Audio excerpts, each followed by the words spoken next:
नमस्कार। 2020 समाप्ति की ओर है और 2021 में हम प्रवेश करने वाले हैं। 2020 बहुत ही उथल-पुथल वाला साल रहा कोरोना क्राइसिस की वजह से, और इसमें हम अगर चाइना को टारगेट क्यों किया गया, उसके दो वजह भारत के संदर्भ में अगर देखें तो दो वजह आती हैं। पहला तो इंटरनेशनली ही ये सभी कंट्रीज़ ने माना कि जो कोरोना का वायरस है वो चाइना की लैब में ही निकला हुआ वायरस है, वुहान से।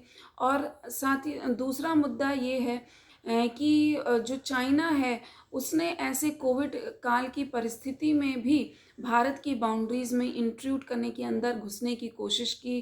गलवान घाटी वाला मुद्दा हम सभी जानते हैं।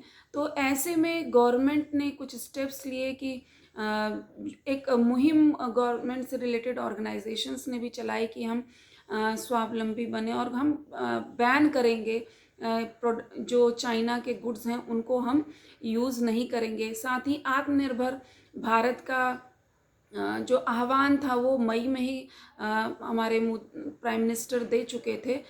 और उसके साथ ये सारी चीज़ें जो हैं एक तरफ इंगित कर रही थी कि हमें चाइना से अपने जो इंपोर्ट्स और एक्सपोर्ट्स हैं उन पर रिस्ट्रिक्शन लगाना, खास तौर पे इंपोर्ट्स पे रिस्ट्रिक्शंस लगाना है, क्योंकि जो चाइना के प्रोडक्ट्स हैं उसमें बहुत सारे प्रोडक्ट्स चाइना डंप करता चला जा रहा था और हमारी मार्केट उन सब चीज़ों से फ्लडेड थी। तो चाहे वो मेक इन इंडिया के थ्रू हो, चाहे असेंबल इन इंडिया के का जो नारा है उसके अंतर्गत हम देखें, कंसेप्ट के अंदर हम देखें, तो हम चाहते हैं कि जो बाहर की कंपनियां हैं वो हमारे यहाँ आएँ और हमारे जो इंडियन मैन्युफैक्चरर्स हैं वो भी यहाँ प्रोडक्ट्स बनाएं और हम ज़्यादा से ज़्यादा एक्सपोर्ट्स करें और इंपोर्ट जो है वो थोड़ा रिस्ट्रिक्ट करने की कोशिश करें। हालांकि बहुत ज़्यादा इंपोर्ट्स रिस्ट्रिक्ट नहीं किए जा सकते। जैसे अगर हम फार्मास्यूटिकल इंडस्ट्रीज़ का ही माने तो जो हमारे एक्टिव फार्मास्यूटिकल इंग्रेडिएंट है, यानी जो रॉ मटेरियल कंपोजिशन है, वो हमारा मैक्सिमम 70% के करीब चाइना से ही आता है। तो बहुत ज़्यादा भी हम इंपोर्ट्स को रिस्ट्रिक्ट नहीं कर सकते हैं, क्योंकि बहुत चीज़ों के हमारे पास अभी ऑल्टरनेटिव भी नहीं है। पर थोड़ा जो बैन लगाया है इससे हमारे जो इंडियन मैन्युफैक्चरर्स हैं, ख़ास तौर पे जो एमएसएमई सेक्टर है, उसको थोड़ा समय मिल जाएगा कि वो उन चीज़ों को देश में बनाने लगे। और साथ ही साथ गवर्नमेंट अपना पैकेज उसने मई में अनाउंस भी किया था, लगातार वो सपोर्ट दे भी रहे हैं। तो जो हमारे यहाँ का एमएसएमई सेक्टर है उसको गवर्नमेंट सपोर्ट देगी तो एमएसएमई सेक्टर हमारा उभरेगा।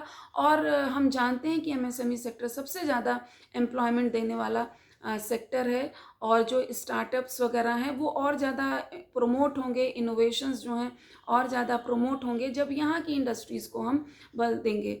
अदरवाइज़ तो पूरा मार्केट जो है चाइना के प्रोडक्ट से अगर फ्लडेड रहेगा तो बहुत अच्छी क्वालिटी के बनते हैं। हमें चाहिए कि हम क्वालिटी प्रोडक्ट्स भी बनाएं, पर उस कॉस्ट जो सोचा जा रहा है कि जो रॉ मटेरियल्स चाइना से आते थे, अगर वो जापान से, साउथ कोरिया से या यूरोप से आएंगे, वो थोड़ा महंगे।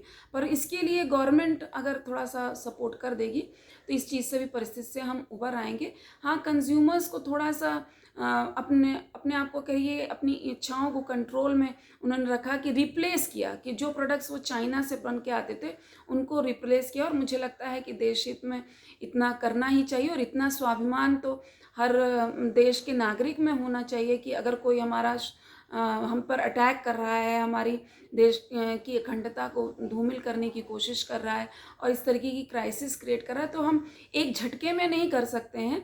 पर हाँ, धीरे धीरे जो है इन जो प्रोडक्ट्स हैं चाइना से ख़ास तौर पे आए हुए, उनको रिप्लेस करें। और अपनी अर्थव्यवस्था को मजबूत बनाने के लिए भी ये ज़रूरी है कि हम बाहर के प्रोडक्ट्स का कंजम्पशन कम करके जिनके सब्स्टिट्यूट्स अवेलेबल हैं, अच्छे सब्स्टिट्यूट्स, उनको हम इंडियन प्रोडक्ट्स को ज़्यादा यूज़ करें।